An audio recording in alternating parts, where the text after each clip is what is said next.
I came home to find my garage padlocked. My daughter-in-law stood there pregnant and smug, telling me my workshop was now her content creation studio. She thought because I was 58 years old that I was weak. She thought because I drove an old Ford pickup that I was broke. She was about to find out that you never lock a Vietnam veteran out of his own garage, especially when he owns the deed to the land you're standing on. My name is Harold Mitchell, but everyone calls me Hal. I'm 58 years old, and I spent 35 of those years turning wrenches in Seattle's best auto shops before I retired. I know the difference between a 302 and a 351 Windsor just by the sound. I can gap spark plugs by feel and tell you if your timing's off before you even pop the hood.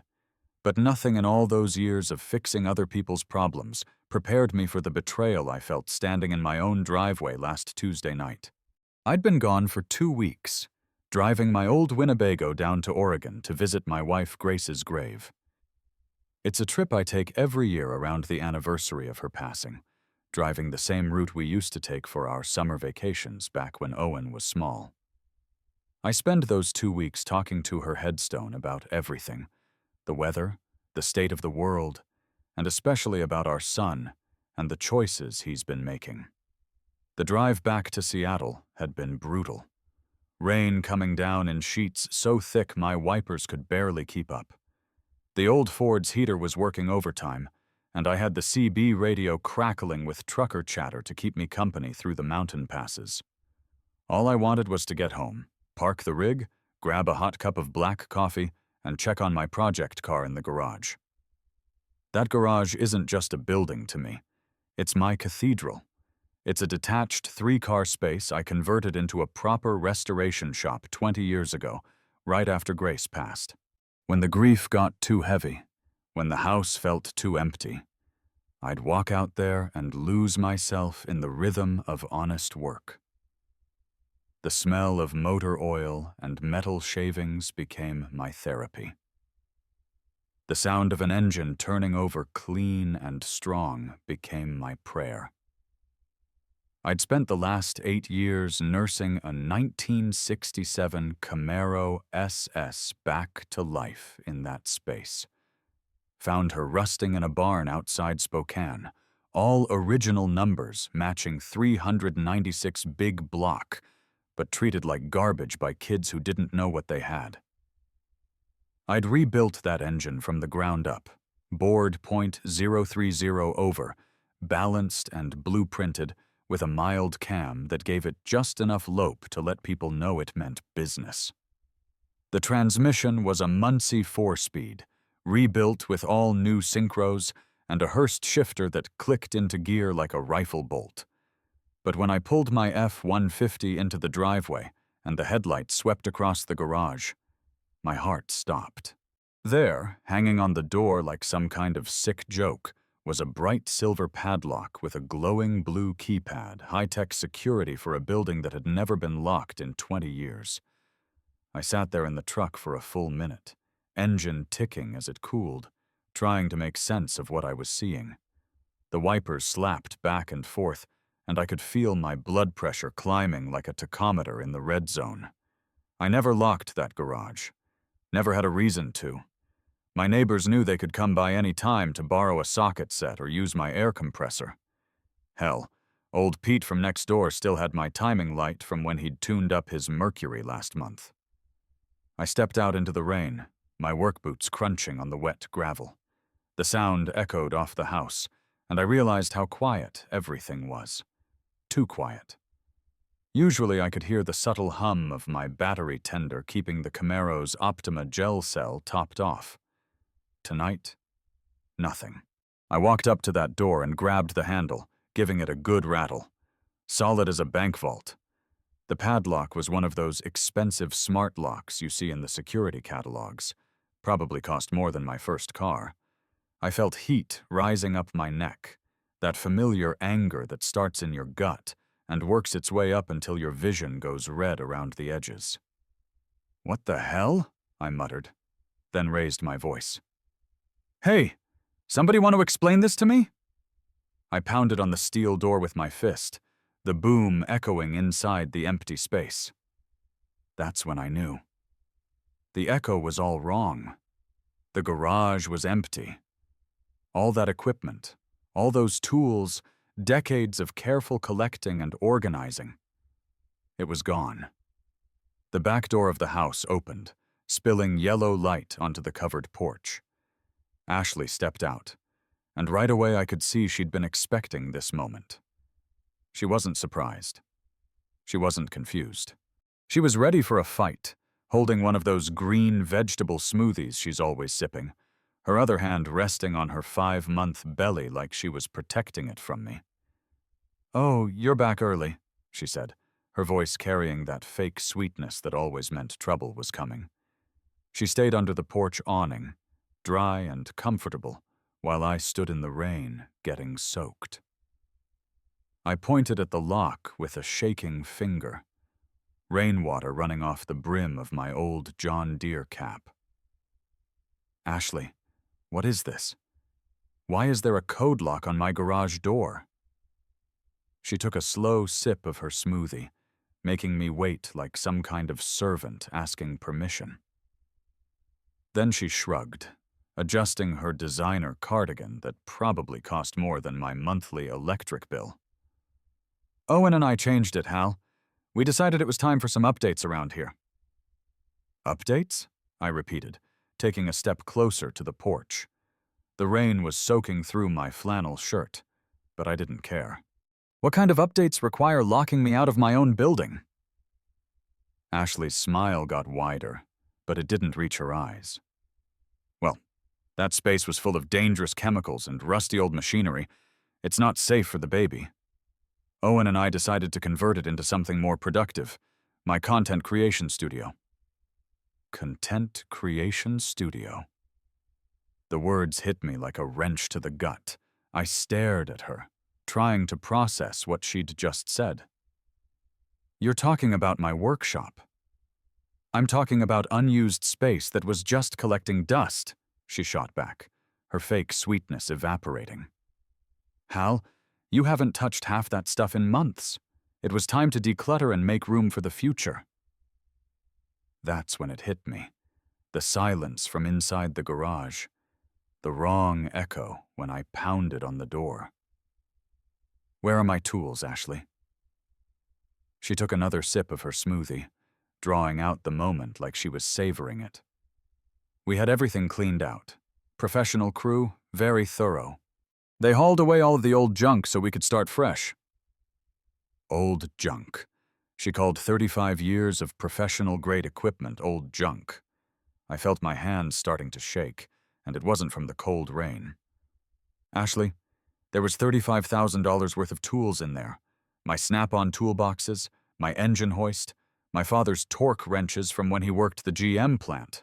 That wasn't junk, that was my life." "Your old life," she corrected. "You're retired now. You don't need all that heavy machinery anymore. Besides, we got good money for it all. $8,000 cash, which went right back into improving the property. It's an investment in our family's future." $8,000. I felt the world tilt sideways. My main toolbox alone was worth $15,000. I'd built that collection over 25 years, one paycheck at a time. The specialty tools, the diagnostic equipment, my father's 1960s Craftsman wrenches that had built half the houses in this neighborhood. There was easily $35,000 worth of equipment in that garage. "You sold my shop for $8,000? My voice came out as a whisper, but in the quiet of the rain-soaked night, it carried like thunder. "We got a fair price," Ashley said defensively. "The buyer said most of that stuff was outdated anyway. No computerized diagnostics, old mechanical tools. He did us a favor taking it off our hands." That's when the back door opened wider and Owen stepped out. My son looked different than when I'd left. Thinner, pale, with dark circles under his eyes like he hadn't slept in weeks. He was wearing a nervous smile that I recognized from when he was a teenager lying about staying out past curfew. "Dad, hey, you're back early," he said, stepping between Ashley and me like he was trying to run interference. Look, I know this looks bad, but let me explain. I turned to face my son, this man I'd raised from a baby, taught to change oil and gap plugs and respect the tools that put food on our table. Explain what, Owen? How you sold my life's work for pocket change while I was visiting your mother's grave? Owen flinched like I'd slapped him. Dad, we were in a tight spot financially. Ashley's influencer career is really taking off. She's got over 12,000 followers now, but she needed professional equipment to compete with the bigger accounts. The lighting, the cameras, the backdrop setup, it all costs money. So you sold my tools to buy camera equipment? It's not just equipment, Ashley jumped in. It's a business investment. Do you know what kind of money lifestyle influencers make these days? I've got brand partnerships lined up, sponsored content deals. This studio could generate serious income. I looked at her. Really looked at her. 28 years old, college educated, living rent-free in my house, driving a car I helped them buy. And she thought selling my tools to fund her social media hobby was a sound business decision. Where's my Camaro? I asked quietly. The question caught them both off guard. Owen's nervous smile faltered, and Ashley's eyes darted toward the garage. What Camaro? Ashley asked, but Owen was already cracking. Dad, look, the buyer wanted the whole package. He said the car was part of the shop's ambiance, that it tied everything together visually. He offered an extra $2,000 for it. My 1967 Camaro SS, 8 years of work. Numbers matching 396 big block that I'd rebuilt from the crank-up. Fresh paint in Bolero red that had taken me 3 months to get perfect. Interior restored with original spec vinyl and a console I'd hunted down at swap meets from here to California. You sold my Camaro, I said. It wasn't a question. For good money, Owen insisted. 10,000 total. Dad, that car was just taking up space. You hardly ever drove it, and the maintenance costs were killing us with insurance and registration. $10,000. For a car that was worth at least $40,000 in current market conditions. A car that represented 8 years of patient craftsmanship and probably $15,000 in parts and materials. They'd sold it like it was an old beater sitting in the yard. I felt something cold settle in my chest, colder than the rain soaking through my clothes. This wasn't about money. This wasn't about space or safety or Ashley's influencer dreams. This was about contempt. They looked at everything I'd built, everything I'd worked for, and saw garbage that was in their way. Who did you sell it to? I asked. Owen and Ashley exchanged a look that told me everything I needed to know. They were lying about something. Owen was sweating despite the cold air, and Ashley was gripping her smoothie cup so tight her knuckles were white. Just some guy, Owen said quickly. A collector. He appreciated classic muscle cars. Said he'd take good care of it. What was his name? I don't remember. It was a cash deal.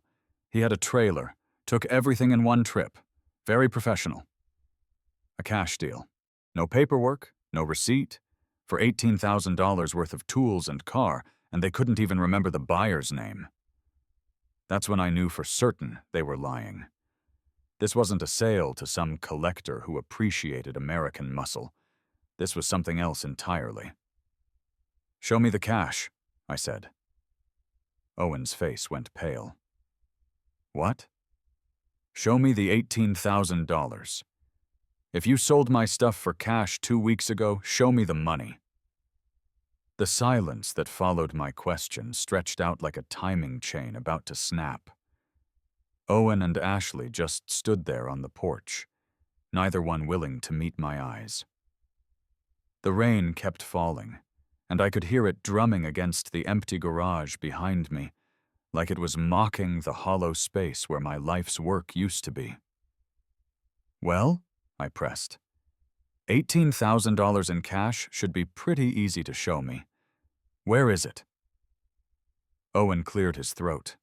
That nervous habit he'd had since he was a kid, getting caught with his hand in the cookie jar. Dad, we didn't keep it as cash. We invested it. Put it right back into the house improvements and Ashley's business setup. You know how it is. You don't just leave that kind of money sitting around. Show me the bank deposit slip then. Show me the receipts for all this studio equipment. Ashley stepped forward, her jaw set in that stubborn line she gets when she knows she's been caught. We don't owe you an itemized breakdown of our financial decisions, Hal. This is our house, too. We live here. We contribute to the household expenses. We make improvements. That garage was wasted space. This is my house, I said quietly. My name on the deed. My mortgage payments for 20 years. And those were my tools that you had no right to touch. That's when I noticed Owen checking his phone. Quick glances, like he was expecting a call or a text. His hands were shaking slightly, and not from the cold. I'd seen that look before, back when he was gambling on sports in college and got in over his head with some bookie. He had that same desperate energy, like a man drowning and looking for anything to grab onto. I walked past them without another word, heading for my truck. "Where are you going?" Ashley called after me. "To find my tools," I said, "and my car." I climbed into the F-150 and fired her up, the old 300 straight six turning over with a reassuring rumble. As I backed out of the driveway, I saw Owen on his phone again, typing frantically. He wasn't calling the mysterious collector who'd bought my stuff. He was warning someone. The rain was starting to let up as I drove across town toward the industrial district. When you work construction and automotive repair for 35 years, you get to know where things go when people need money fast. There are only so many places in Seattle that deal in professional tools, and most of them ask too many questions for desperate people. My first stop was Bryce's Pawn on South Industrial Way. It's the kind of place where dreams go to die. Concrete block building with bars on the windows and a neon sign that buzzes like an angry wasp. I'd done some work on Bryce's tow truck a few years back, rebuilt the transmission after he'd burned it up pulling some fool's Suburban out of a ditch. He was crooked as a dog's hind leg, but at least he was honest about being crooked. I pushed through the heavy steel door, and the smell hit me immediately. Cigarette smoke, old coffee, and the particular odor of desperation that clings to everything in a pawn shop. The shelves were cluttered with the debris of broken dreams, musical instruments, power tools with filed-off serial numbers, televisions from the 1990s, and enough jewelry to stock a small store. But there, sitting in the middle of the floor like a red monument to my stupidity for trusting family, was my snap-on toolbox. 8 feet of professional-grade steel that had been my partner for 25 years. The top box, middle box, and roll-around base, all in that distinctive red that every mechanic recognizes. It looked smaller somehow, sitting there under the harsh fluorescent lights, but I'd know those boxes anywhere. "Well, I'll be damned," came a voice from behind the counter. "Hal Mitchell. Figured I'd see you eventually." Bryce emerged from the back room, wiping his hands on a greasy rag.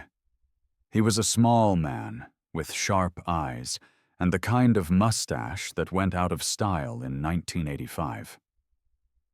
He looked at me, then at the toolbox, then back at me with something that might have been sympathy. "Your boy brought this in 6 weeks ago," he said without me having to ask, "along with a whole bunch of other stuff. Specialty tools, diagnostic equipment, even some vintage craftsman pieces that looked like they had some history to them. 6 weeks ago. That would have been right after I'd left for Oregon. Owen had waited exactly 1 day after my departure to start selling off my life. "How much?" I asked. Bryce scratched his chin. "He didn't sell it, Hal. He pawned it. Came in here sweating bullets, said he needed cash immediately. I gave him $8,000 against maybe $35,000 worth of equipment. Standard high-risk loan, 25% interest, compounded monthly. pawned. That meant Owen intended to get it back, or at least he was telling himself he did. What were the terms? 90 days to redeem, but that clock started ticking 6 weeks ago. He's got about 6 weeks left, and he owes me $12,000 now with the interest. If he doesn't pay, all this stuff becomes mine to sell. I did the math in my head. 25% interest compounded monthly meant the debt was growing fast. In 6 more weeks, Owen would owe close to $15,000 for an $8,000 loan. It was legal loan sharking. He say what he needed the money for? Bryce looked uncomfortable for the first time in our conversation. Look, Hal, I don't usually discuss client business, but seeing as how this is your stuff, he said something about covering losses. Investment losses. Said he was into some cryptocurrency deal that went bad. And if he didn't come up with cash fast, some very unfriendly people were going to start taking assets. Cryptocurrency. The missing piece of the puzzle clicked into place. Owen hadn't just sold my tools for Ashley's influencer dreams. He'd lost money, serious money, gambling on digital coins, and he'd used my equipment as collateral to cover his mistakes. Did he mention how much he lost? $150,000, give or take.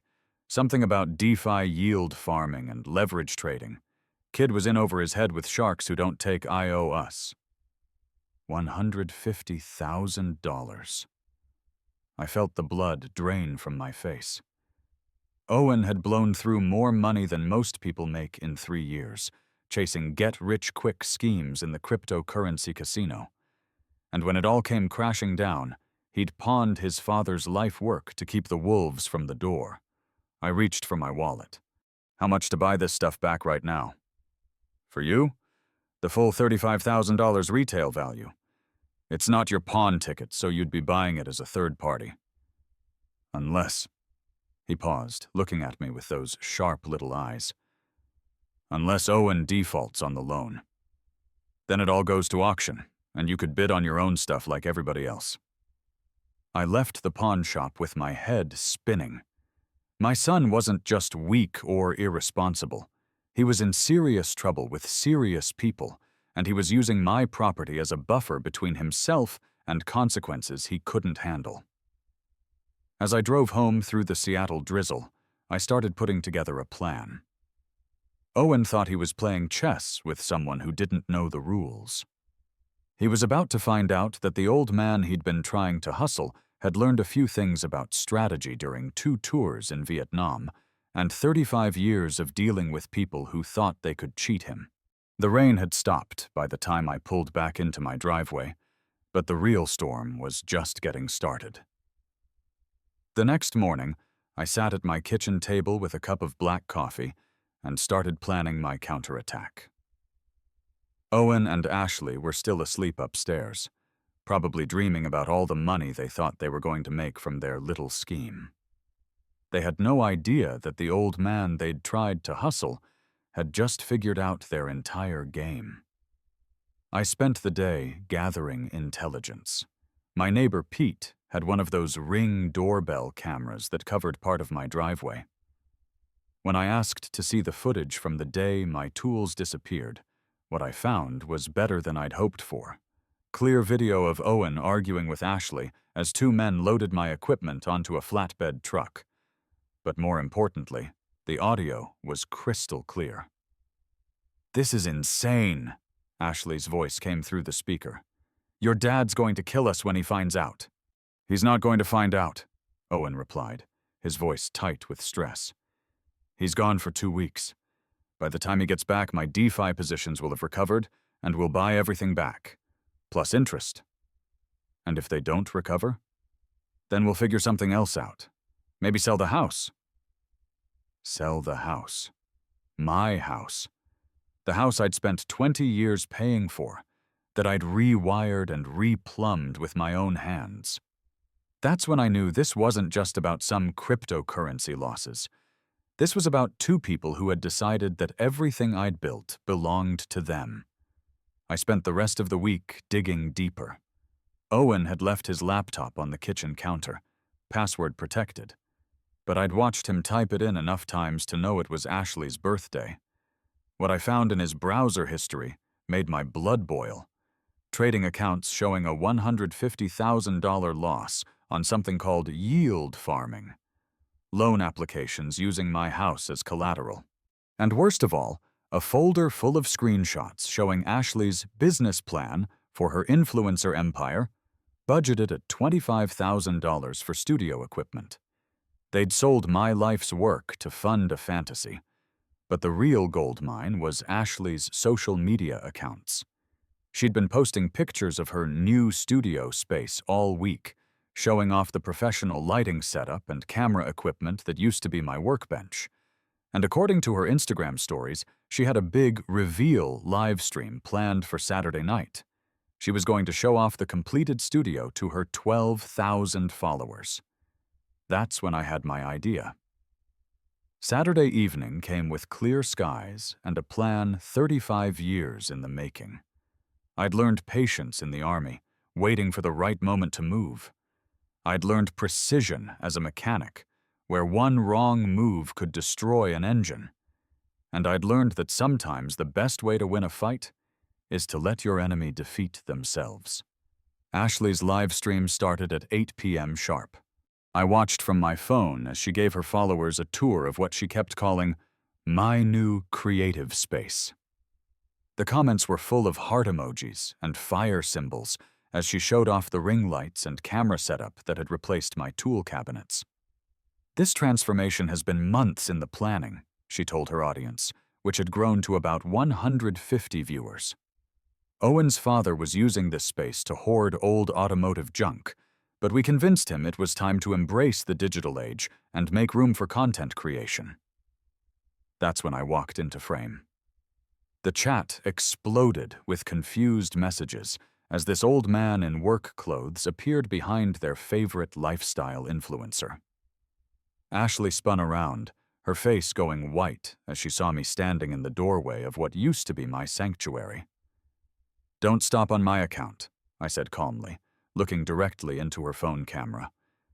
"Keep streaming, Ashley. Your followers deserve to hear the truth." "Dad, what are you doing?" she whispered, trying to maintain her smile for the camera. I walked over to where she'd set up her main lighting rig, right where my snap-on toolbox used to sit. "Folks watching tonight, let me introduce myself. I'm Hal Mitchell, and this is my garage, my house, my property, and I've got a story to tell about what really happened to all that old automotive junk." Ashley made a grab for her phone, but I was ready for her. See, what Ashley didn't mention is that her husband Owen lost $150,000 gambling on cryptocurrency. So they pawned my tools, worth $35,000, for $8,000 to cover his debts. The viewer count was climbing fast. Word was spreading across social media that something dramatic was happening on Ashley's usually boring lifestyle stream. They also tried to forge my signature on loan documents to borrow against my house, I continued, pulling out the paperwork I'd found. Also, Ashley could have her content studio, and Owen could keep throwing money at digital coins that don't exist. Ashley was crying now, her carefully applied makeup running down her cheeks. "Turn it off," she begged. "Please, you're destroying everything I've worked for." "No," I said, looking directly into the camera. "You destroyed everything when you decided that 35 years of honest work was worth $8,000. When you sold tools that belonged to my father and his father before him." The comments were coming too fast to read, but I could see the tone had shifted. People were asking questions, demanding explanations. Ashley's carefully curated image was crumbling in real time. Owen appeared in the garage doorway, his face pale as death. "Dad, stop. Please. We can fix this. We can work something out." I turned to face my son, the boy I'd taught to change his first spark plug, who I'd bailed out of every mess he'd ever made. "Owen, The only thing you're going to work out is how to explain to a bankruptcy judge why you pawned your father's tools to cover cryptocurrency losses. The live stream ended abruptly as Ashley finally managed to kill the connection. But it was too late. In the age of screenshots and screen recordings, nothing dies on the internet. Within hours, the clip was everywhere. TikTok, Twitter, YouTube. Influencer gets exposed by father-in-law was trending nationwide. Ashley lost 8,000 followers in the first 24 hours. Her brand sponsorships evaporated. Owen's real estate license got suspended pending a financial investigation. And me? I got my tools back. My lawyer, Damian Brooks, filed a civil suit for conversion of property. The cryptocurrency lenders, facing public embarrassment, settled Owen's remaining debt for 20 cents on the dollar just to make the bad publicity go away. It took 2 months, but every socket, every wrench, every piece of my father's legacy came home. Owen and Ashley moved out the day after the eviction notice was served. No goodbye, no apology. Just gone. Like they'd never been part of my life at all. I'm sitting in my garage now, writing this story on an old laptop while my '67 Camaro purrs in the background. I found her at a collector's auction in Portland. Owen had sold her to a dealer who didn't know what he had. Cost me $25,000 to get her back, but she's home now, and that's what matters. At 58, I learned that the people you trust most can hurt you deepest. But I also learned that a man's worth isn't measured by his age or the number in his bank account. It's measured by his willingness to stand up for what's right, even when it costs him everything. Sometimes the most important lesson you can teach is that actions have consequences, and respect isn't given based on age. It's earned through a lifetime of doing things the right way.